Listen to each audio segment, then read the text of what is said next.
ओम ज्ञानतिमिरान्धस्य ज्ञानाञ्जनशलाकया चक्षुरुन्मीलितं येन तस्मै श्रीगुरुवे नमः। श्रीचैतन्यमनोभीष्टं स्थापितं येन भूतले स्वयं रूपः कदा मह्यं ददाति स्वपदान्तिकम्। वन्देऽहं श्रीगुरो श्रीयुतपदकमलं श्रीगुरून् वैष्णवाञ्च श्रीरूपं साग्रजातं सगण रघुनाथान्वितं तं सजीवम् साद्वैतं सावधूतं परिजनसहितं कृष्णचैतन्यदेवं श्रीराधा कृष्णपादान् सगण ललिता श्रीविशाखान्वितांश्च। हे कृष्ण करुणा सिंधो दीनबंधु जगतपते गोपेश गोपिकाकांत श्री राधाकांत नमस्तुते। तप्त कांचन गौरांगी श्री राधे वृंदावनेश्वरी वृषभानुसुते देवी प्रणमामि हरिप्रिय। वांछाकल्पतरुभ्यश्च कृपा सिन्धुभ्येव च पतितानां पावनेभ्यो वैष्णवेभ्यो नमो नमः। हरे कृष्णा कृष्ण कृष्ण हरे हरे, हरे राम राम राम हरे। हरे कृष्णा। ये आप सभी आगे आ जाइए, संख्या में कम है तो ये कुर्सी एक साइड में करके ना आप आगे आइए सब। और आप माताएं आप आगे आ सके आगे आ जाए।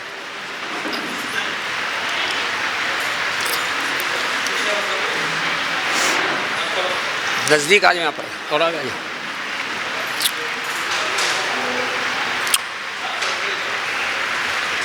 हरे कृष्णा। तो आप सभी का दैनिक धारावाहिक भगवद गीता प्रवचन में आप सभी का हार्दिक स्वागत है। आप सभी भक्तों के चरणारविंद में अपने आप को साष्टांग नमन करते हुए प्रार्थना करता हूँ कि आप मुझे आशीर्वाद करें ताकि मैं भगवान के मुखारविंद की वाणी श्रीमद् भगवद गीता के ऊपर शिला प्रभुपाद के अनुगत्य में कुछ कहने का साहस कर पाऊँ। तो आइए आज का श्लोक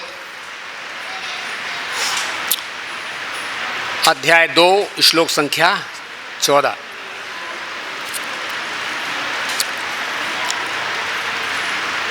मात्रा स्पर्शास्तु कौन्तेय मात्रा स्पर्शास्तु कौन्तेय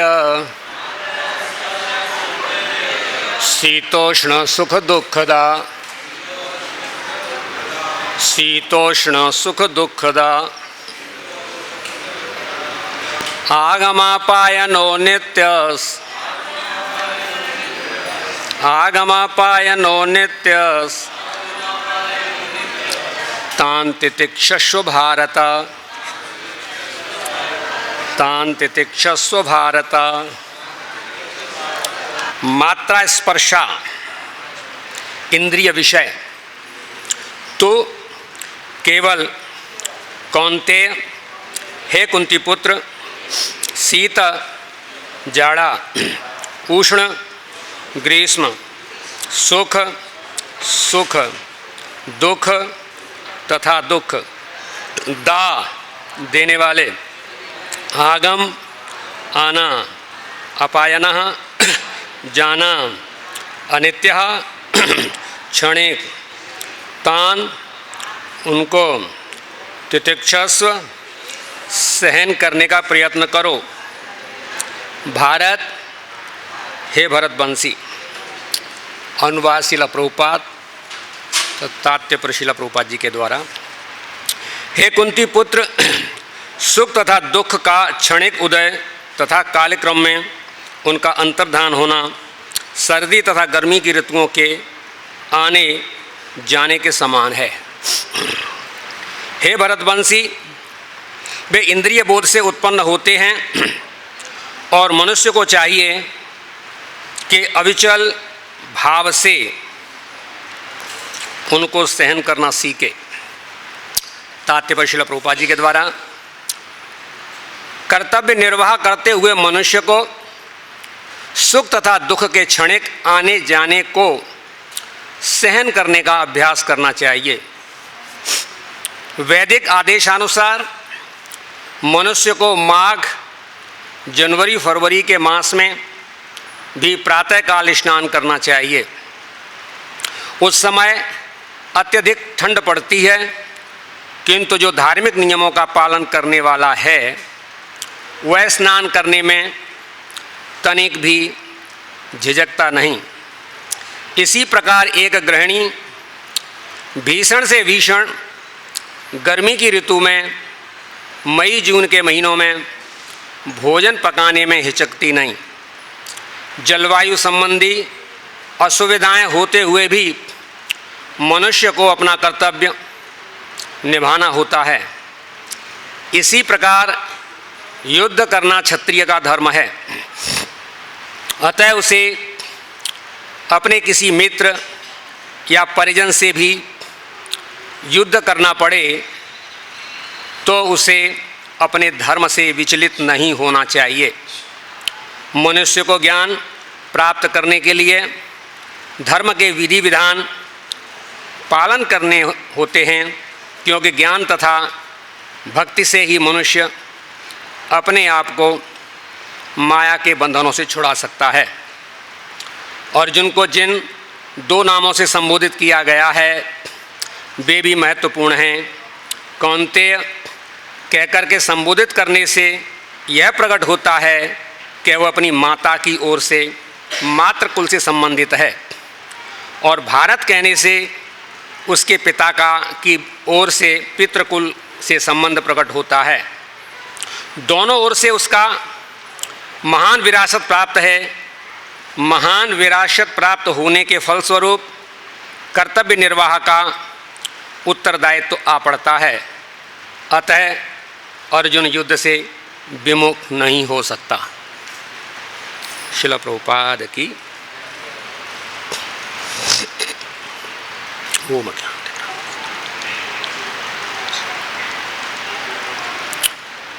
हरे कृष्ण। आइए तो इस श्लोक पर विचार करते हैं।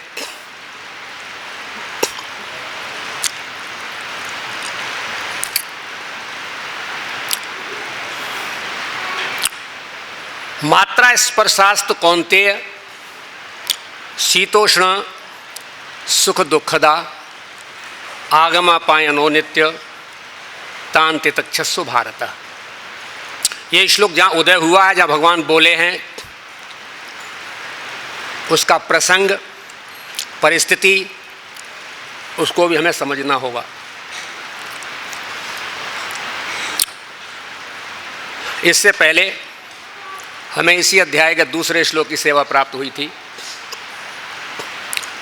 कुतस्त्वा कस्मलमिदं विषमे समुपस्थितम अनार्य जुष्टम अस्वर्गम अकीर्तिकरम अर्जुन क्लैब्यम मायस्म गम पार्थ न ऐतत उपपद्यते क्षुद्रम हृदय दौर्बल्यम त्यक्तोतिष्ठ परंतप।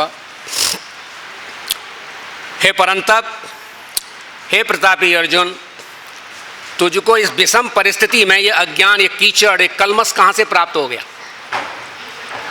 अनार्य जुष्टम, जो जीवन की श्रेष्ठ गरिमा को जानते हैं, जो जीवन के महत्व को जानते हैं, जीवन के उद्देश्य को जानते हैं, वह इस प्रकार का आचरण नहीं करता,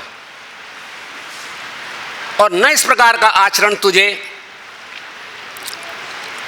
स्वर्ग की प्राप्ति करा सकता है,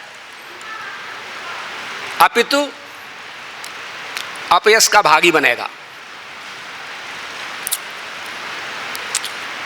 अर्जुन क्यों बैठ गया? युद्ध से क्यों उपरत हो गया? क्योंकि उसने स्वजन संबंधियों को देखा तो उससे वह मोहग्रस्त हो गया। इतना मोहग्रस्त हो गया। मोह का अर्थ क्या है? जो तुम्हारे विवेक को ढक दे और जिसके प्रति आसक्त हो जाओ। विवेकशीलता खत्म हो जाए, ब्लाइंडली फॉलो करने लग जाओ, सीधा का सीधा अंधानुकरण उसको चाहने लग जाओ, इसका नाम मोह है कि मुझे चाहिए। चाहे क्रोध करके चल जाए, चाहे प्यार करके मिल जाए, चाहे कैसे भी मिल जाए, यही मिल जाए, यही चाहिए, नहीं तो मैं मर जाऊंगा, ये मेरे हैं, मैं इनका हूं। ये सारा का सारा क्या लक्षण है? मोह है ना। तो ऐसे मोह में फंसा हुआ अर्जुन है, युद्ध उपस्थित हो गया। अर्जुन क्लैब्यम कल्मषम अज्ञान को प्राप्त हो रहा है, और यह युद्ध अर्जुन के द्वारा प्रायोजित नहीं है। न कृष्ण इसको कह रहे थे कि युद्ध करो। युद्ध तो इसलिए उपस्थित हुआ, जो विपरीत व्यक्ति हैं, जो कामी व्यक्ति हैं, जो लोभी व्यक्ति हैं, जो स्वार्थी व्यक्ति हैं, जो किसी के धन का हरण करने चाहता है, किसी के राज्य को लेना चाहते हैं, वो ये कह रहे हैं कि मैं राज्य नहीं दूंगा। उनकी अनीति का प्रतिकार करने के लिए युद्ध उपस्थित हुआ है। दोनों ही एक ही परिवार के हैं। परिवार के हिसाब से भी उत्तराधिकार में जो कुछ है वो आधा आधा मिलना चाहिए। वनवास दे दिया गया। भगवान श्री कृष्ण जाते हैं हस्तिनापुर में और मंत्रणा करते हैं कि इन पांडवों को तुम कुछ नहीं, थोड़े से 5 गांव दे दो, आधा दो। नहीं दूंगा। सूचकाग्रे न दास्यामी बिना युद्धे न केशवा। सुई की नोक पर अगर कोई भी कण मिट्टी का आ जाएगा ना, वो बगैर युद्ध के नहीं दूंगा। बिना युद्धे न केशवा। अरे ऐसे करो, क्षत्रिय हैं, इन्हें 5 गांव दे दोगे। 5 गांव की बात करते हो? एक नोक पर, सुई की नोक पर आई हुई मिट्टी भी नहीं दूंगा। समझाने का बड़ा प्रयत्न किया, और प्रयत्न करते समय दुर्योधन इतना मदांध हो गया, वह कृष्ण केशव को ही बोलने लग गया कि ग्वाले तुम ज्यादा बोलते हो, तुम ज्यादा पक्ष करते हो, तुम ज्यादा करोगे तो तुम्हें ही गिरफ्तार कर लूंगा। भगवान कृष्ण को बंदी बनाने का प्रयत्न करने लगा। और भगवान कृष्ण को जब बंदी बनाने का प्रयत्न किया तो भगवान कृष्ण बोलते तुम मुझे बंदी बनाओगे? बनाओ, पता तो चले तुम्हारी शक्ति का, तुम मुझे किस प्रकार बंदी बनाओगे।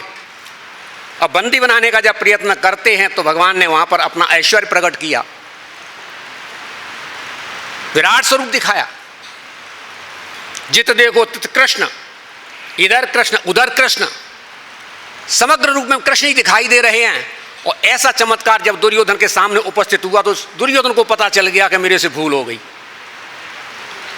कृष्ण को एक साधारण मानव समझ रहा था, साधारण मानव नहीं। अब क्या करना चाहिए? तो तुरंत उसने भूल संभाली। अरे केशव, मैं तुम्हारे साथ मजाक कर रहा था, मैं तो विनोद कर रहा था ना, ऐसे थोड़े ही है।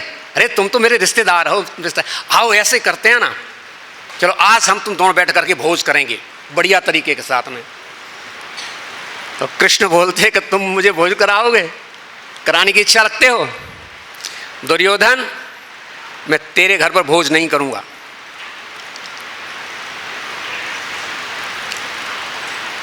मेरे पास भोजन का अभाव नहीं है, और मेरा और तेरे साथ में अब कोई भाव भी नहीं रह गया। जो सौहार्द था वो तूने तोड़ दिया, अब कोई भाव नहीं रह गया, और मेरे पास कोई अभाव नहीं है।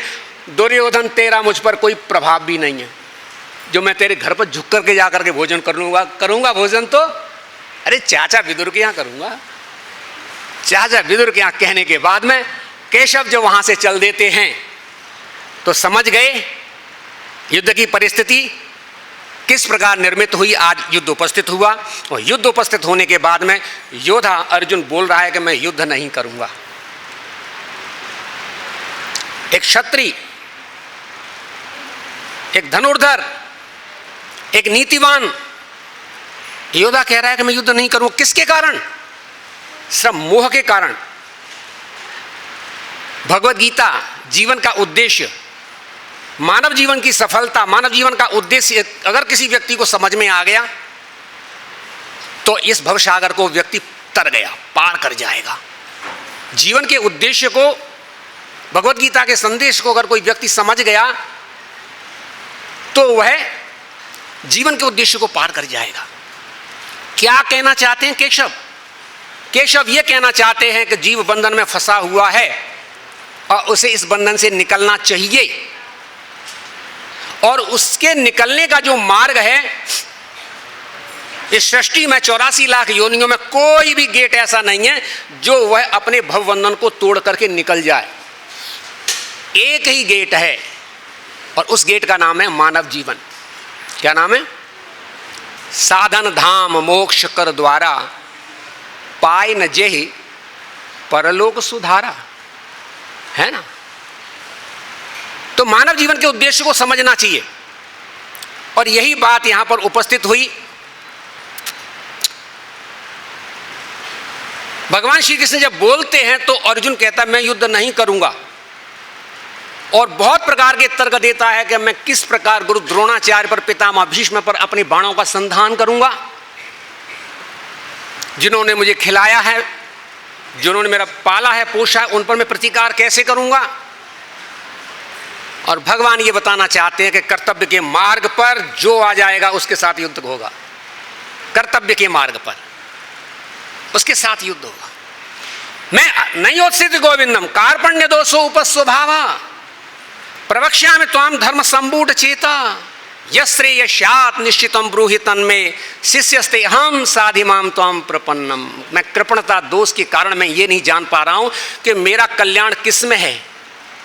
मैं तुम्हारा शिष्य हूं, प्रपन्नम, संपूर्ण रूप से आपकी शरण में हूं, आपके चरणों में गिर गया। मेरे लिए जो कल्याणकारी कार्य हो वो मुझे बताइए। नहीं प्रपश्यामि ममापनुद्यात यशोकमुशोषणम इंद्रियाणाम अवापि भूमा सपत्म शिष्टम राज्यम सुराणाम चाधिपत्य। मेरे को ये शोक प्राप्त हो रहा है, इस शोक के बदले अगर मुझे स्वर्ग का राज्य भी मिल जाएगा, पृथ्वी का राज्य मिल जाएगा, सब कुछ मिलने पर भी मेरे इस शोक की शांति नहीं हो सकती। मुझे इस शोक से निकालो। मैं तुम्हारा शिष्य हूं, आपके चरणों में हूं, ऐसा कह रहा है।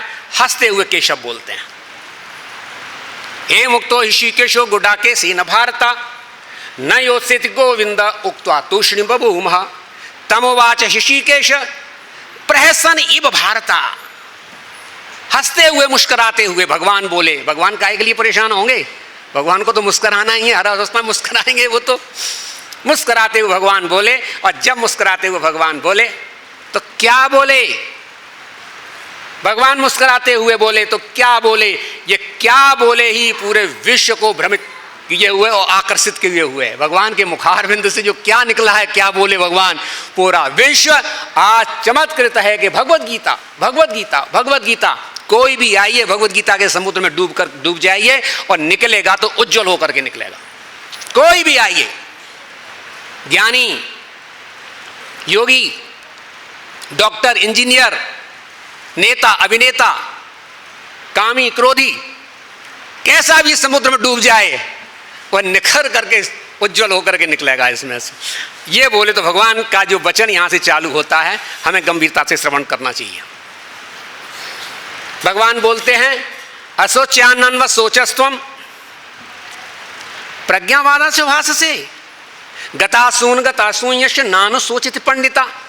हे अर्जुन, कौन मारे जाएंगे, कौन मरेगा, कौन रहेगा, तू इसका गणित क्यों लगाता है?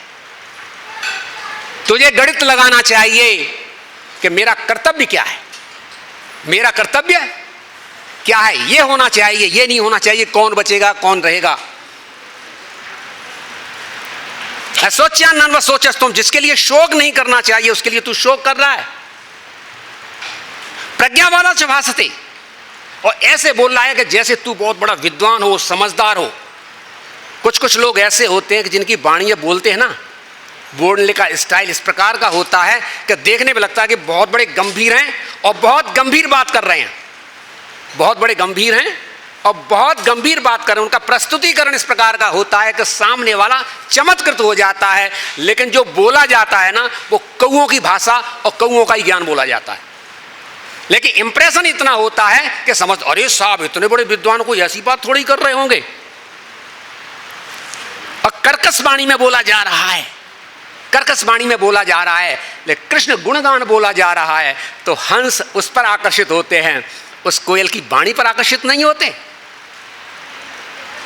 सत्य क्या है, वस्तु क्या है, क्या कहा गया है, उस पर विचार करते हैं। असोच्यानन्व सोचस्त्वम प्रज्ञावान से वास्ते गता अशून, जिनके प्राण चले गए, जिनकी श्वासें चली गई, जिनकी ऑक्सीजन खत्म हो गई, जिनका श्वास का आना जाना रुक गया।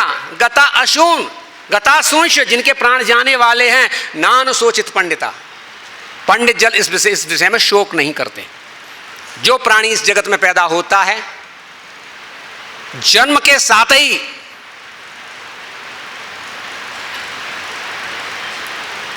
मृत्यु लिखी हुई होती है। कर्मणा नेत्रेण, देव नेत्रेण, देव के नेत्र के द्वारा, और पहले ही स्थापित कर दिया जाता है कि ये प्राणी जा रहा है, इस योनि में जा रहा है, इतने समय के लिए ये जा रहा है, ये इसका प्रारब्ध है।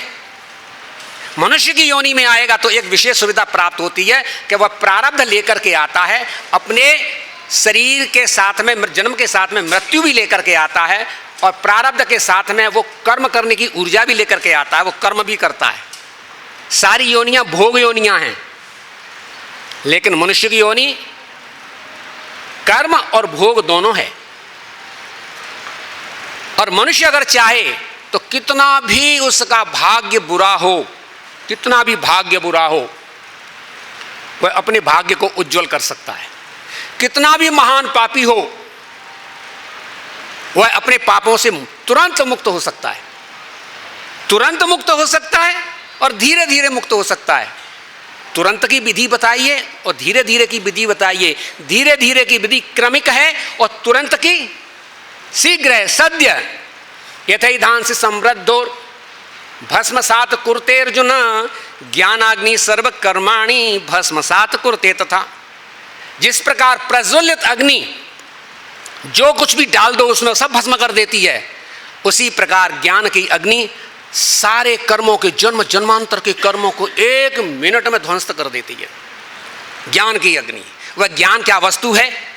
ज्ञान कोई लंबी चौड़ी वस्तु नहीं है। संसार में हर वस्तु में, हर कदम में, हर स्थिति में ज्ञान भरा पड़ा है। आप दृष्टि डाल करके देखिए, जहां भी दृष्टि आपकी जाएगी तो वहां पर ज्ञान होगा। जहां भी दृष्टि जाएगी वहां पर ज्ञान होगा। सामने माइक देख रहा हूं तो क्या है? ज्ञान ऐसे बन गया है क्या? ये यहां पर विकसित होकर ऐसे आया है, ये ऐसे आया है, ये ऐसे आया है। कौन सी वस्तु ऐसी आई है? और क्या उन सबको आप कर पा रहे हो? कर लेंगे आप? क्या नहीं कर पाएंगे। आप मानव जीवन में कोई एक विशेष विधा को समझने में समर्थ हो सकते हैं, समग्र ज्ञान आप प्राप्त नहीं कर सकते। प्रकृति के अंतर्गत सारा ज्ञान आप प्राप्त कर लें, फिर भी उस ज्ञान की कोई वैल्यू नहीं है। कुछ भी कर लीजिए आप। अमल ज्ञान, बहुत बड़ा ज्ञान आपके पास हो, उस ज्ञान पर कौओं की प्रसन्नता का ही साधन बन सकता है। हंस नहीं आएंगे जब तक उसमें कृष्ण का टच नहीं लगा होगा। ज्ञान उसी को बोलोगे जब कृष्ण से संबंधित हो जाएगा और कृष्ण के लिए जो किया जाएगा, फिर वो विस्तार ना दिखाई देता हो, फिर उसका चमत्कार ना दिखाई देता हो, लेकिन कृष्ण से संबंध रखने के बाद में वो ज्ञान भी थोड़ा सा दिखाई देता हो, लेकिन बहुत विशाल कार्य करने वाला है, आपका उद्धार करने वाला है। ज्ञान तो हमें कौन से ज्ञान की तरफ जाना चाहिए? हमें ज्ञान की तरफ जाना चाहिए। अब क्रमिक पद्धति में बताया जाए या सीधा बताया, हमें जाना चाहिए आत्मा के ज्ञान की तरफ। किसके ज्ञान की तरफ? किसके ज्ञान की तरफ? बहुत बड़ा शरीर है, हाथी जैसा शरीर, और आत्मा कितनी? बालाग्र सतभागस्य सतता कल्पितस्य च। एक बाल को तोड़ लो, उसका सेशन कट करो और उसके 100 टुकड़े कर करके फिर एक टुकड़ा निकालो, फिर उसके 100 टुकड़े करके, ऐसी कल्पना है। इससे भी बहुत ज्यादा, इतनी सी आत्मा, इतना बड़ा शरीर हाथी का। और एक विचित्र बात आपको पता चलनी चाहिए कि हाथी के शरीर के आप साक्षी हो, अपने शरीर के आप साक्षी हो। आपको निश्चित रूप से पता चला था कि मां के गर्भ से जब पैदा हुए थे तो हम कितने थे? 2-2.5 किलो के। आज हम 80 किलो के हैं। तो 80 किलो मां के गर्भ से तो नहीं आए ना। 80 किलो वजन आपका ये पदार्थों के संग्रह से हुआ। दूध दही हैं, पदार्थ खाए और मोटे होते हुए चले गए। तो आप समझ गए ना कि मां के गर्भ से नहीं हम 80 किलो के आए थे। 80 किलो का संग्रह ये पदार्थ की संक्रियाओं से हुआ। पदार्थ के इकट्ठे होने से हुआ। वो 2-2.5 किलो के हम आए थे ना, वो भी 2-2.5 किलो के हम वहाँ के पेट में नहीं थे, वह तो खाली भगवान का हस्ताक्षर था। और उसके बाद में माँ ने जो खाया उसने हमें 2-2.5 किलो का उत्पन्न करके हमको दिया है, वो भी नहीं था। मयाध्यक्षेण प्रकृति सूयते सचराचरम हेतुनानेन कौन्तेय जगत भी परिवर्तते। मयाध्यक्षेण प्रकृति कुछ नहीं कर पाएगी जब तक भगवान की अध्यक्षता, भगवान का नेत्र, भगवान की आज्ञा उसमें संग्रहित ना हो जाए। एक आत्मकण प्रवेश करता है और आत्मकण प्रवेश करने के साथ में वहीं भगवान जब आशीर्वाद देते हैं और देने के बाद में तुरंत ही विस्तार हो जाता है।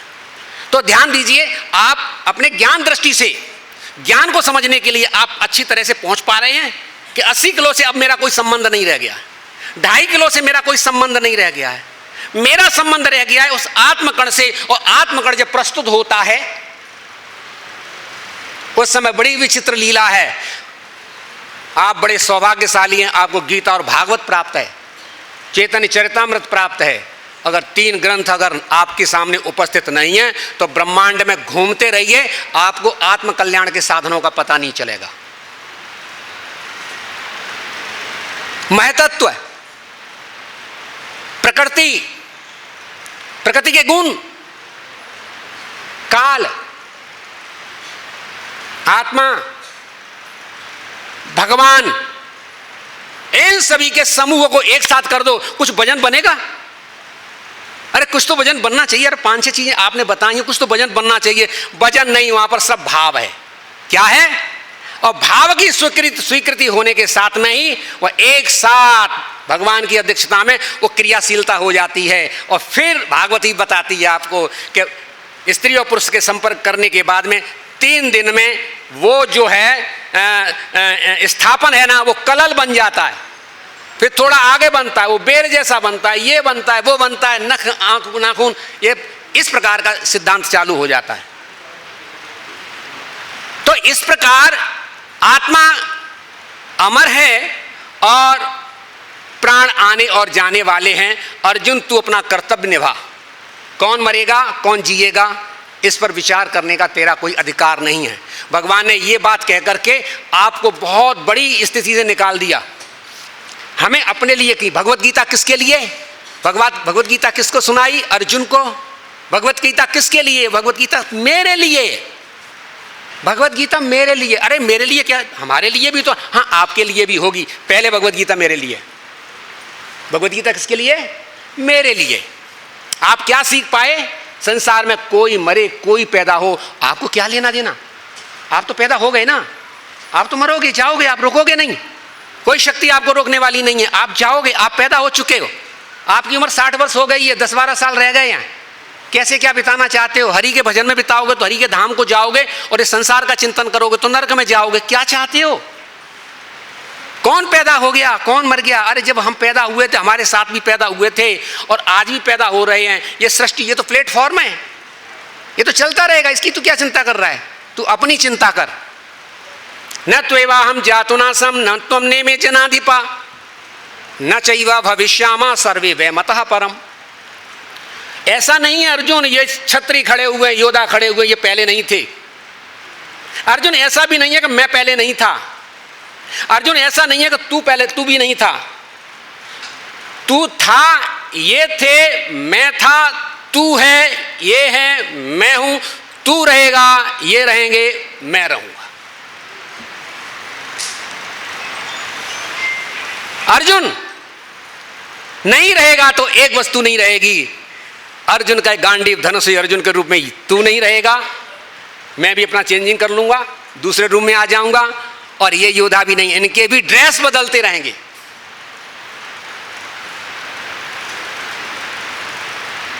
तो पहले कौन मर रहा है, कौन जिंदा हो रहा है, कौन पैदा हो रहा है, इन चिंताओं से अपने आप को मुक्त करो। और इन चिंताओं से भी मुक्त करो कि हाय अभी मर गए, अब पैदा नहीं होंगे। कुछ नहीं है, मरना जीना कुछ नहीं है, बदल बदल के यहीं पर आना है। जब तक तुम अपने कर्मों को नहीं धोओगे जब तक तुम जीरो नहीं बनोगे, जब तक तुम भगवान से संबंध नहीं जोड़ोगे, जब तक तुम भगवत धाम की तरफ नहीं बढ़ोगे, तब तक आना जाना लगा रहेगा। और आने जाने लगने में मुख्य कारण किस बात का है, वह यह श्लोक बोलता है। यह श्लोक बोलता है, मात्रा स्पर्शास्तु कौन्तेय शीतोष्ण सुख दुखदा आगमा पायनो नित्यतांते तक्षस्व भारता। मात्रा कहते हैं इंद्रियों को, इंद्रियों से जो टच करे, इंद्रियों को जो स्पर्श कर ले, उसको बोलते हैं इंद्रिय विषय। इंद्रियों को जो छुए उसको बोलोगे इंद्रिय विषय। मात्रा, इंद्रियां, हमारे पास कितनी मात्राएं? 5 ज्ञानेंद्रियां हैं। 5 ज्ञानेंद्रियां, आंख, नाक, मुंह, त्वचा, स्पर्श हैं, और इनके विषय शब्द, स्पर्श, रूप, रस और गंध। 5 इंद्रियां और 5 इंद्रिय विषय। और इंद्रिय विषय जब इंद्रियों से टकराते हैं, टच करते हैं, तो शीतोष्ण सुख दुखदा, सुख दुखदा, ठंडे हैं, गर्म हैं, सर्दी की ऋतु है, गर्मी का मौसम है, सुख दे रहे हैं, दुख दे रहे हैं, वहां पर आपको राग और द्वेष मिलेगा। एक व्यक्ति ने किसी व्यक्ति के ऊपर पानी डाल दिया ठंडा, बोलो उसने उसके अनुकूल कार्य किया है, प्रतिकूल कार्य किया है? एक व्यक्ति ने किसी व्यक्ति को ठंडा पानी डाला, अनुकूल कार्य किया, प्रतिकूल कार्य किया? ठंडी हवा से उसको, हवा उसकी तरफ कर दी, क्या कार्य किया उसने? हैं? प्रतिकूल, ठंडी हवा आपको आ रही है, प्रतिकूल थोड़ा ही लग रही है, आप तो उसको लाइक कर रहे हो ना इस समय। गर्मी में अगर ठंडी हवा कोई दे रहा है तो मेरा हितैषी है, और गर्मी में ही कोई हीटर लगा करके तुम्हारी सामने कर दे तो हितैषी नहीं है। और दिसंबर के महीने में कोई आपकी तरफ कोई हीटर कर देता है, कोई गर्मी की हवा कर देता है, तो अब आपका हितैषी हो गया। तो न वो हितैषी है न विपरीत है, वो काल समय का परिवर्तन है। इसीलिए अर्जुन, 5 ज्ञानेंद्रियां हैं, इन 5 ज्ञानेंद्रियों से टच करने के बाद में, स्पर्श करने के बाद में राग और द्वेष उत्पन्न होता है। अर्जुन, इस राग और द्वेष को तू सहन करने का अभ्यास कर। अब हम अपने विषय को कहां लेके जा रहे हैं? हम अपने विषय को लेके जा रहे हैं, अब आत्मकल्याण की तरफ हम चलना चाहते हैं। एक एक इंद्री एक एक जीव को मारने में समर्थ है। आंख से देखता है, जीव मारा जाता है। कुरंग मातंग पतंग भृंगा मीना हता पंचविरेव पंच एक प्रमादी स कथम न हन्यते यसेवते पंचविरेव पंच। कुरंग हिरण है जो सुंदर, उसको बंसी सुनाता है, व्याध खड़ा रह जाता है, मार देता है। मातंग हाथी, हथनी का स्पर्श करने के लिए जाता है, गड्ढे में गिर जाता है। पतंगा अग्नि जलती हुई देखता है, उसमें समझता है क्या बढ़िया सुंदर रूप है, चला जाता है उसके अंदर। भौरा कमल के पुष्प पर जाकर के बैठ जाता है, और संध्या काल होने पर कमल एकदम आपस में बंद हो जाता है, और बंद होने का रात्रि में हाथी आता है, उसको खा जाता है। मछली थोड़े आहार के लिए कांटे में फंस जाती है और जीवन को नष्ट करती है। एक एक इंद्री एक एक जीव को मारने में समर्थ है। एक एक इंद्री एक एक जीव को मारने में समर्थ है। मेरे मित्र, ये बताइए, अगर कोई एक ही साथ 5 इंद्रियों का भोग करेगा, वो जिंदा रहेगा या मरेगा? एक ही साथ 5 इंद्रियों का भोग करेगा, मरेगा। अब आप एक और बात बता दीजिए, जैसे आपने बताई कुरंग मातंग पतंग भृंगा मीना हता पंचविरेव पंच एका प्रमादी स कथम न हन्यते यसेवते पंचविरेव पंच। एक एक इंद्री एक एक जीव को मारने में समर्थ है, और एक ही साथ 5 इंद्रियों का भोग करता है, तो विषय क्या है? 5 इंद्रियों का विषय, 5 इंद्रियों का भोग करता है, तो विषय क्या है? बोलिए। वह विषय है पुरुष के लिए स्त्री, और स्त्री के लिए पुरुष। पुरुष के लिए स्त्री और स्त्री के लिए पुरुष। एक ही साथ उदित होते हैं स्त्री के अंदर 5 शब्द बोलती है, स्पर्श स्पर्श करते हो, शब्द स्पर्श, रूप है, रस है, गंध है, लक्षणों से आकर्षित होकर के स्त्री पुरुष की तरफ, पुरुष स्त्री की तरफ आकर्षित होता है और समझता है कि यह वस्तु मुझको प्राप्त हो गई तो मैं अपने जीवन में सफलता प्राप्त कर ली, अपने जीवन में सफलता प्राप्त कर ली। मित्र ज्ञान दृष्टि से चलिए, सफलता प्राप्त नहीं कर ली, आपने वो बंधन प्राप्त कर लिया है कि ये जीवन तो गया ही गया, आगे आने वाले जीवनों पर भी तुमने बंधन डाल दिए। और ध्यान दीजिए, ये सारे जो विषय इंद्रिय विषय हैं आगमापायनो नित्य, आने और जाने वाले हैं, आने और जाने वाले हैं। अर्जुन तू क्या कर, तान तितिक्षस्व, उनको सहन कर, उनको क्या कर, सहन कर। इंद्रियों का विषय सुख और दुख है, राग और द्वेष है, इसीलिए न तू राग में जा न तू द्वेष में जा। शीला प्रभुपाद जी ने कहा दिसंबर और जनवरी के महीने में मंगलारती करने के लिए भक्त जाते हैं, और ध्यान दीजिए जब वो सोते हुए होते हैं, जो 7 बजे खड़े होते हैं उनके लिए 3:30 बजे ठंडे पानी में और रोड के ऊपर चल करके आने में क्या है, सिद्ध पुरुष हैं वो, जो खाली कुछ नहीं जानते, मंगलारती अटेंड करने के लिए आते हैं और जिन्होंने नियम ले लिया है कि मैं मंगलारती नित्य अटेंड करूंगा, इसका अर्थ है अनकंडीशनल, वो सिद्ध पुरुष हैं। सिद्ध का अर्थ कोई दूसरा मन लगा लेना, सिद्ध का अर्थ संसिद्धि प्राप्त करना, जिन्हें भगवान के प्रेम की प्राप्ति हो चुकी है। भगवान के प्रेम अगर उनमें नहीं होता तो ये वो संभव नहीं कर पाते। तो इस प्रकार उन्हें कोई नहीं है, तुम्हें ठंड हाय ठंड आज बहुत है, अरे बहुत ठंड है, 1 मिनट में पानी डालते हैं वो, क्योंकि वो जानते हैं कि डालना ही पड़ेगा, बगैर जल डाले हुए वो रुक नहीं सकते, इसलिए वो जल डालते हैं। तो अर्जुन तू राग और द्वेष से निकल करके सीधे जा, और सीधा ध्यान दीजिए, राग और द्वेष, राग और द्वेष, राग और द्वेष जब दोनों मिल जाते हैं तो ये शम हो जाते हैं। दोनों हाथ जुड़ गए तो क्या है, एक राग के रूप में हाथ घूम रहा है, एक द्वेष के रूप में हाथ घूम रहा है, और दोनों मिल गए तो शम, और शम में भगवान का निवास है। समत्वम योगोक्षते, समत्वम, भगवान कहाँ निवास करते हैं, समता में। मनुष्य का कल्याण कहाँ होगा, समता में। अब आइए एक बहुत बढ़िया बात बताने जा रहा हूं मैं आपको, मेरा कल्याण कैसे होगा, मेरा कल्याण बताइए आप। कल्याण का ध्यान दीजिए, यह सृष्टि बनी हुई 5 महाभूतों से बनी हुई सृष्टि है। भूमिरापो नलो वायु खम मनो बुद्धिरेव च अहंकारम यतीम में भिन्ना प्रकृति अष्टधा। 5 महाभूत और 4 अंतःकरण से यह सृष्टि बनी हुई है। थोड़ा सा जल्दी विचार करिए, पृथ्वी, ऊपर जल, ऊपर अग्नि, ऊपर वायु और ऊपर आकाश। सबसे स्थूल वस्तु जो है ना पृथ्वी है, तरल जल, उसके ऊपर अग्नि, अग्नि के ऊपर गैस वायु, और वायु के ऊपर आकाश। और ध्यान दीजिए, यह सृष्टि आकाश से नीचे की तरफ आई। आकाश में कोई गुण नहीं है, आकाश में एक गुण है और उसका नाम है शब्द।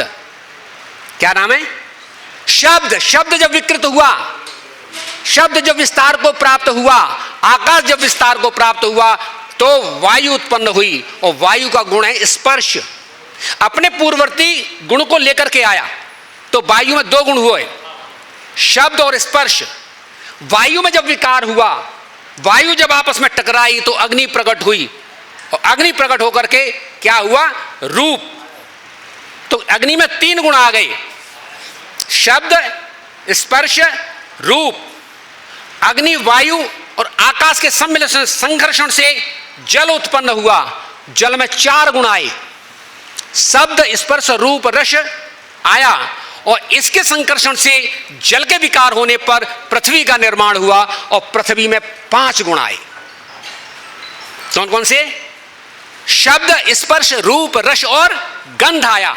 और विचार कर लो, पृथ्वी स्थूल है, सॉलिड है, पृथ्वी स्थूल है, और हमें स्थूल से सूक्ष्म की तरफ चलना है, हमें स्थूल से सूक्ष्म की तरफ चलना है।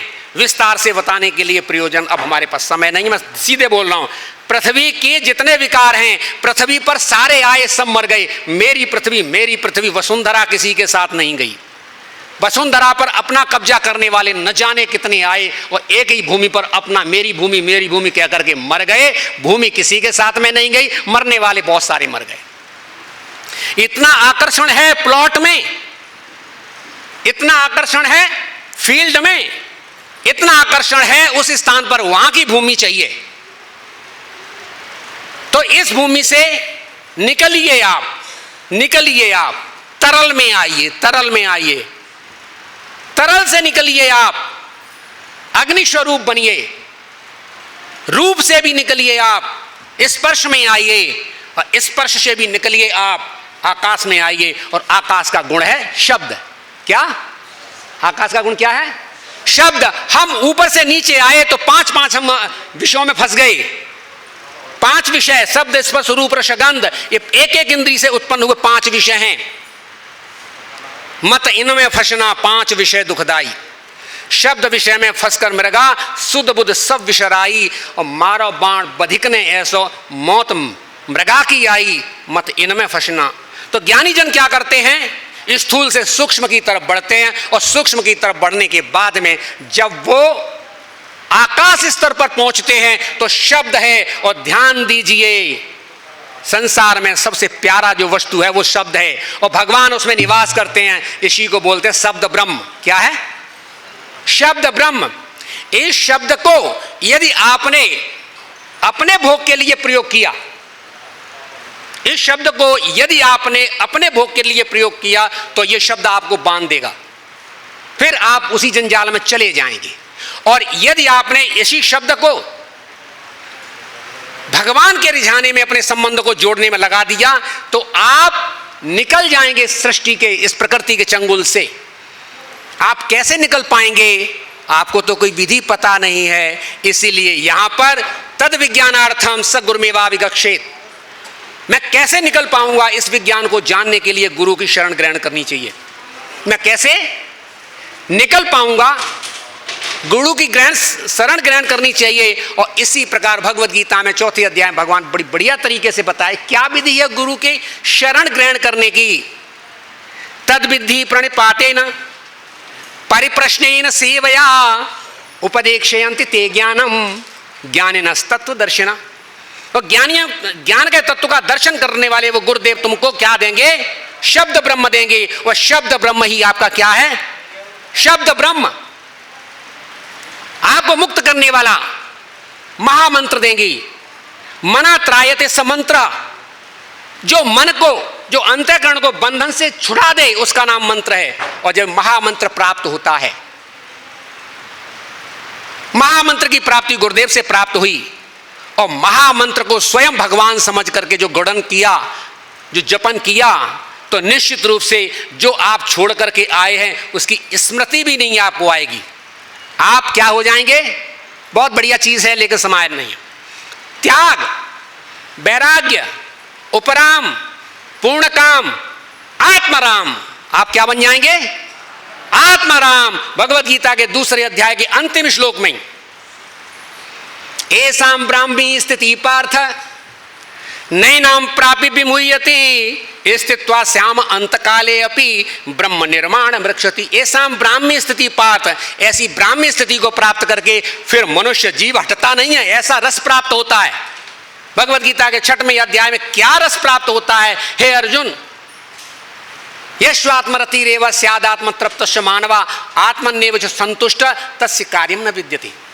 आत्मा की प्राप्ति होने पर अनंत सुख की प्राप्ति होती है, लेकिन यहां पर एक बहुत विषय गंभीर बन जाता है।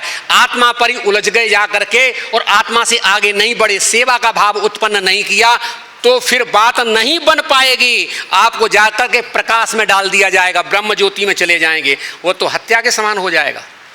इसीलिए अपनी आत्मा को प्राप्त करके परमात्मा की सेवा करना, श्याम सुंदर से लाड़ लड़ाना, श्याम सुंदर को भोग लगाना, श्याम सुंदर को रिझाना। श्याम सुंदर आप कैसे प्रसन्न होंगे? श्याम सुंदर हम तुम्हारी हैं, हम तुम्हारे लिए हैं, हम क्या सेवा करें आपकी? आप बताओ ना मुझे। श्याम सुंदर तुम्हारे अलावा मेरा कोई नहीं है, श्याम सुंदर मेरे लिए आपके अलावा कोई नहीं है, श्याम सुंदर मैं कहाँ जाऊं।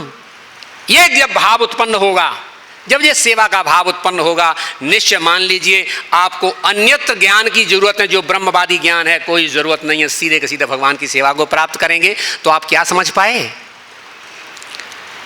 सारे भवबंधनों से मुक्त करने के लिए हमें क्या करना होगा? हम निकल करके आए ब्रह्म पर, हम शब्द ब्रह्म पर आए, शब्द ब्रह्म के रूप में हमको प्राप्त हुए महामंत्र, और महामंत्र को प्राप्त करने के बाद में फिर हम गुनगुनाते हैं, और हमें मुक्त होने की जरूरत नहीं है, हम तो ऑलरेडी मुक्त हैं। क्या मुक्त करेंगे? मुक्त तो हम जब करेंगे जब संसार का चिंतन करेंगे। 24 घंटे हम भगवान के रस में डूबे रहते हैं, हम संसार भगवान का चिंतन करते तो हम मुक्त हैं। और अपनी रचना का उपयोग करते हुए हरे कृष्णा कृष्णा कृष्णा हरे हरे, हरे राम राम राम हरे हरे, हरे कृष्णा कृष्णा कृष्णा हरे हरे, हरे राम राम हरे हरि बोल।